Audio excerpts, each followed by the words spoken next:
Sai services என்ன பண்றீங்க? Table செஞ்சிருக்கேன். டேபிள் செஞ்சு இதெல்லாம் யார் தங்க செஞ்சது? சூப்பரா இருக்குது. ஜூவா? ஆமா. யார் செஞ்சது? ஜூ நீ செஞ்சதா? சூப்பரா இருக்கு சாய்மா. என்ன அனிமல்ஸ் இதெல்லாம் சொல்லுங்க பாப்போம். யானை, யானை, கரடி, யானை, யானை,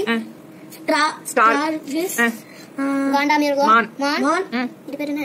காளமாடு, மாடு, ஹார்ஸ், சிங்கம், புலி. அதுக்கப்புறம் அங்க சின்னது சின்ன அனிமல்ஸ்க்காக சூப்பரா இருக்கு சாய்மா. எது செஞ்சது நீ? இந்த அனிமல்ஸ் இதெல்லாம் நான் செஞ்ச அனிமல்ஸ் எல்லாம் நான் அடிச்சேன். சாட்டர்டே லீவ் உங்க எல்லாத்துக்கும். சோ அதனால போர் அடிக்கணும் விளையாண்டு இருக்கீங்களா? அங்க யார் கார் பார்க்கிங் யார் செஞ்சது சாய்மா? நீங்க? அப்ப கார் பார்க்கிங் நான் செஞ்சேன். நான் தான் வெச்சேன். கார் பார்க்கிங் நான் சாய் செஞ்சேமா. அதுக்கப்புறம் இந்த லாரி பார்க்கிங் நான் செய்யணும். செய்யுங்க முடிச்சிட்டு கூப்பிடுங்க. இந்த காத்துக்கே